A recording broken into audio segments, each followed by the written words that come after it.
This is a first time setup guide video for solid line camera housings. Today we'll demonstrate it on A6 XXX solid line, but it is also applicable for the RX 1XX solid line camera housing. So let's unpack the camera housing and let's see what's inside.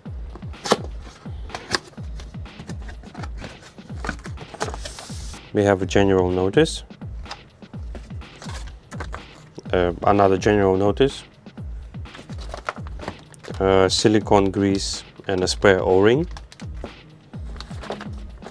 solid line sticker. There's a swap kit for A6000, just in case you're using A6000 camera.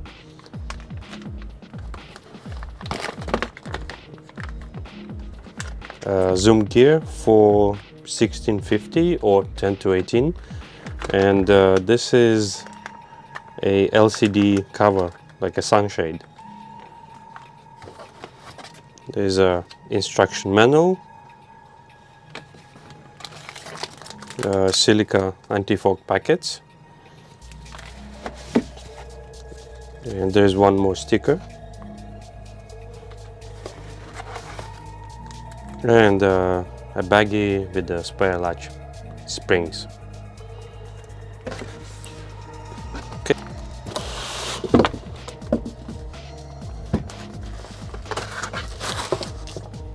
There's also an on-off switch inside the package. Depending on which camera you use, you will be using the correct on-off switch. We'll get back to that later. So this is the A6 XXX solid line camera housing, and it's got the warning stickers that to remove all the accessories and to switch the camera mode to LCD viewfinder only for the ease of access, but if you want you can also use the viewfinder. So first thing first, we're going to demonstrate it on an example of the A6500 camera with the 10-18mm lens, but our camera housing is also compatible with A6000, 6100, 6300, 6400 and of course the 6500 as we are using here. When ordering the camera housing off the website, there's a note section which specifies to tell us which camera you will be using, but in case you have forgot to specify it, this reminder will show you that this camera housing by default is set up for the use with A61, 63, 64 and 65 cameras. So let's test fit the camera inside the housing. We're going to remove the sticker as we do not need it. Open the camera housing.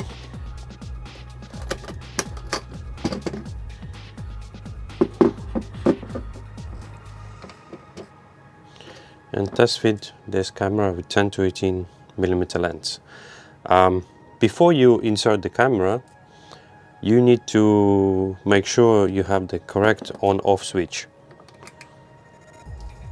There's two on-off switches, and depending on the camera model, you need to select the correct one. This is shown on the sticker here and also marked on the switch itself. So if your camera is 6500 like ours, then we select the switch which says 6000, 6500. Which is this one, which was originally installed.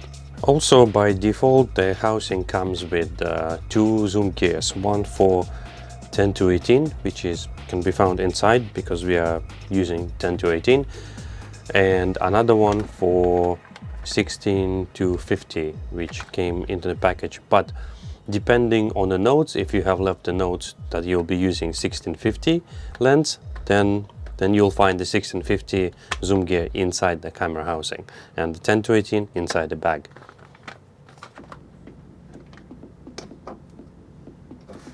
Okay, so now we go back to the on-off switch and how to install it, and then we'll put the camera inside and test the functionality before doing anything else.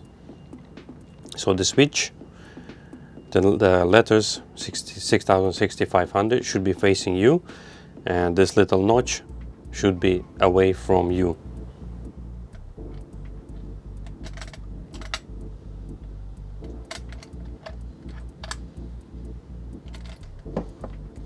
We take the 6500 camera with 10 to 18 millimeter lens, take off the lens cap, make sure you have full battery, it's charged. And for the zoom gear, you don't need to take it out and put it on a lens separately, you just need to slide the camera inside the housing. When you putting the camera inside, keep the on-off switch with your finger in off position and fully press the camera inside. After this, we can close the back plate, make sure there's nothing sticking out. Latch 1, latch 2, when you're closing the latch, make sure you hear the click to secure it completely. Then we can turn on the camera, check the zoom works. Shutter works.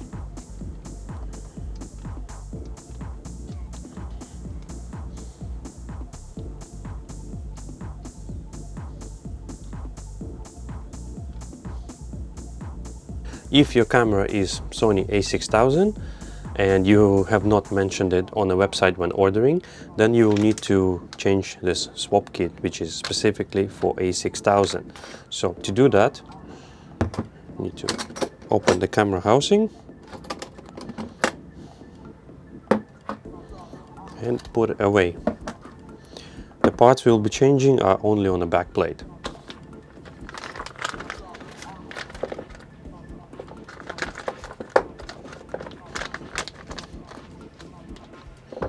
So, first part is the easy one, it's a LCD cushion.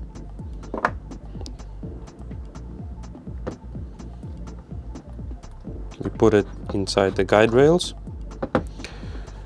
Second part is the ISO dial. We put the one which is for a6000.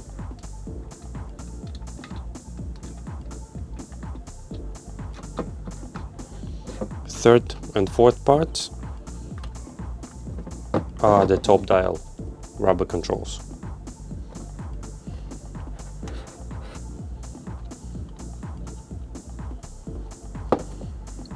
They both marked with a6000.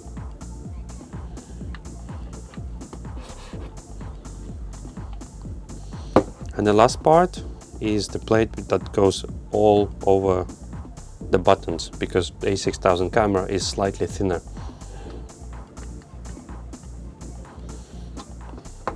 Now the camera housing is ready for use with a6000. So we're gonna take out the 6500 camera.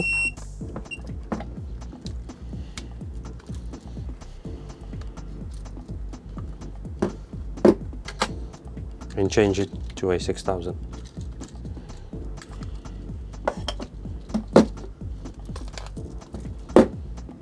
We're gonna use the same lens.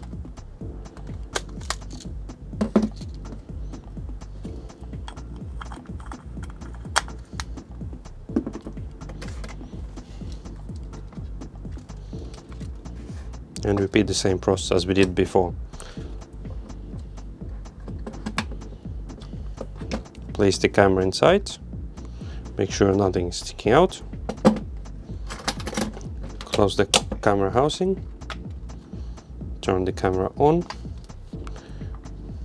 check the zoom,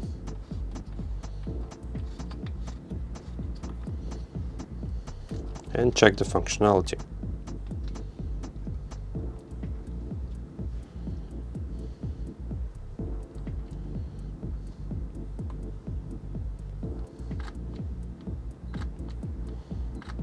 So now we are ready to prepare the camera housing for the first time use in water or underwater.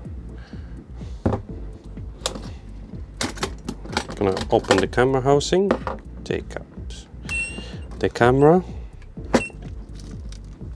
and put it away. and proceed to the O-rings and silicone. For that you will need the silicone grease,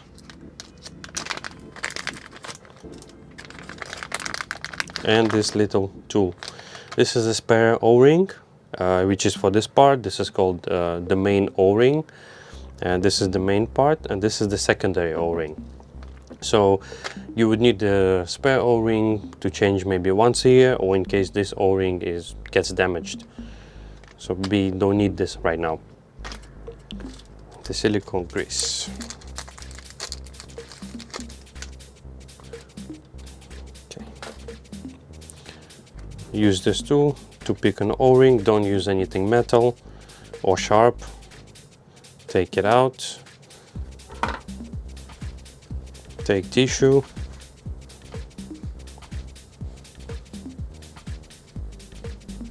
And just go slowly over the O-ring. Try not to stretch it. Just gently go a few times. Then we apply a little bit of silicone grease on the fingertip.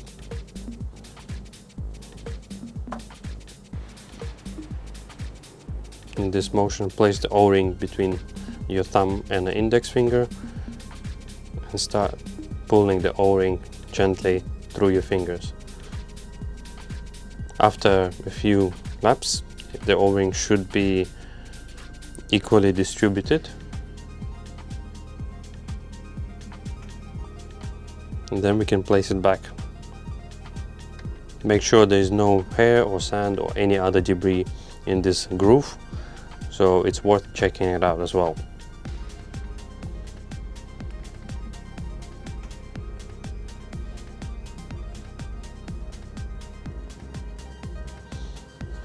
Okay, now it's the secondary O-ring, which is located on the back plate.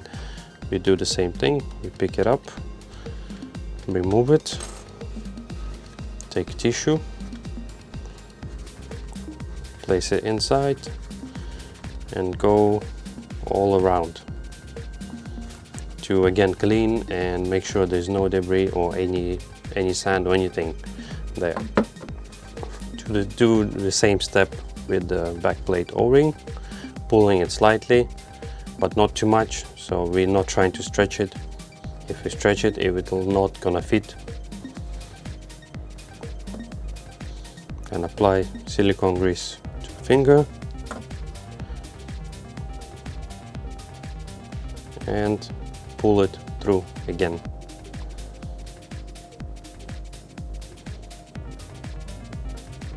After a few pulls, it should be ready and well siliconed. Then we can attach it back, place it back to the back plate. Okay.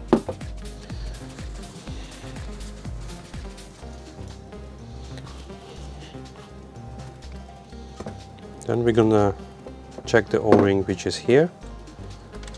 Take the same tool.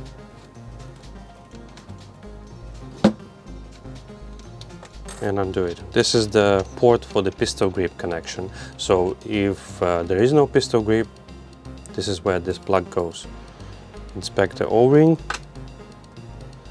Apply a little bit of silicone to your finger. And then apply it onto the O-ring of the plug. After that is done, then we reattach it and retighten it. Do not worry about excess silicone grease because it will dissolve in the water when using the housing. Now this is the vacuum port plug. Also it has 2 O-rings, so we need to check that as well. We can use the same tool.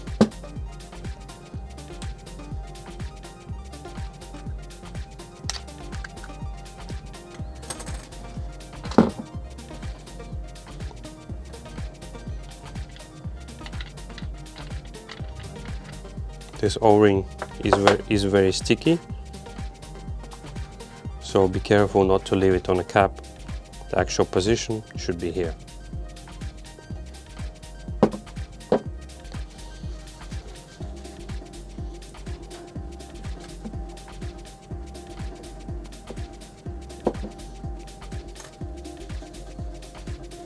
Take it out, carefully wipe it, make sure there's no dust or sand or anything there. Apply a little bit of silicone to your finger and repeat the same step of running it through your finger with the silicone. Then we can place it back. There's also an O-ring which is here. For this one we can just apply a little bit of silicone to our finger and gently circle it around.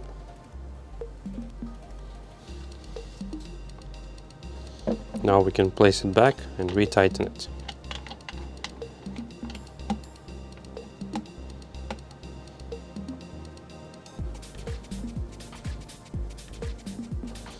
Okay. The final O-ring which we need to check is the port O-ring. So to do that we need to unscrew the port locking pin.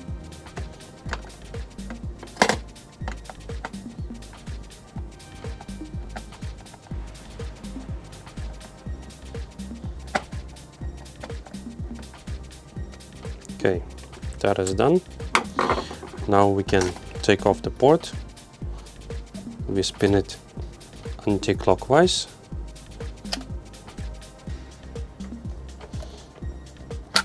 And now we can take it off. So this is the O-ring. We take it out by using the same method. Taking a bit of tissue and cleaning the groove in which it sits.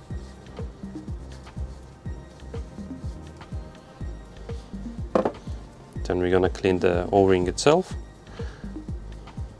Slowly, and no need to pull too much.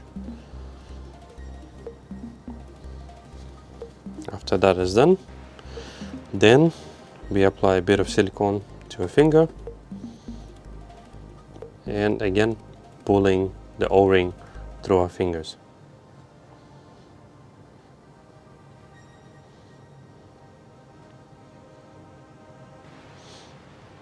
Think the O-ring has been sufficiently greased, then we can place it back onto the port.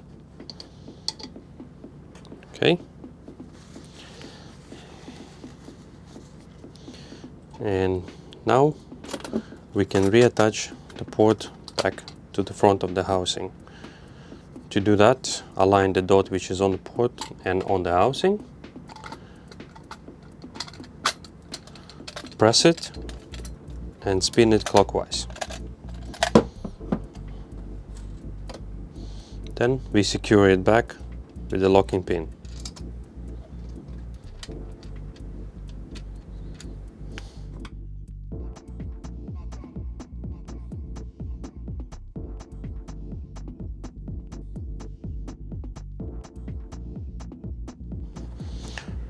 The same process of cleaning and siliconing the O-rings applicable for all ports on the Salted Line camera housing series.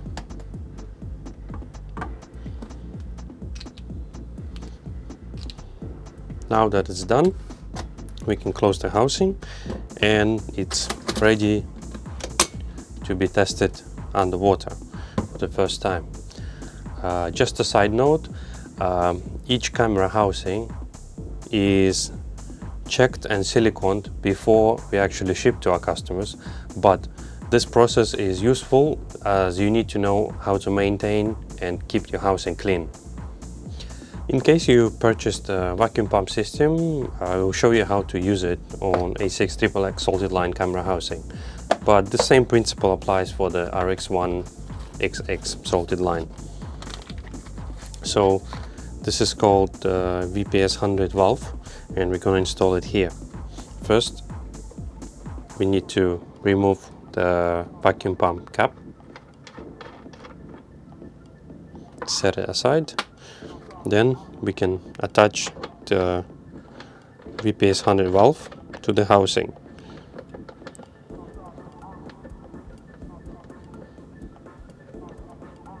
Make it tight, but not too tight. Next step is to remove the lid of the valve. Then we press this button and the LED light turns red, which means there's no vacuum inside. Then we take the pump and we're gonna take out the air. After there's vacuum inside, it's gonna turn green, and depending on what accessories you use, you could be using a DOM port or another port. The volume will increase or decrease depending on the port, so the number of pumps needed to achieve vacuum will vary.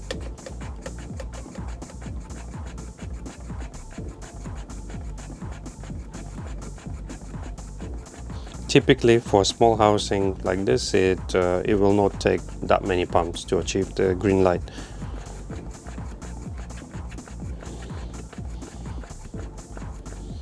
After the green light is blinking, we do maybe 5 or 10 more pumps just to ensure the vacuum is stable. And after that we place the cap onto the valve and leave it like this for 15 minutes, maybe half hour. After it's done, then we can come back to it and remove the valve so that we can proceed to the water test. Remove the cap, press this notch inside and hold it so the LED and the electronics will turn off. Then we unscrew the valve itself. Okay. And replace it back with the plug.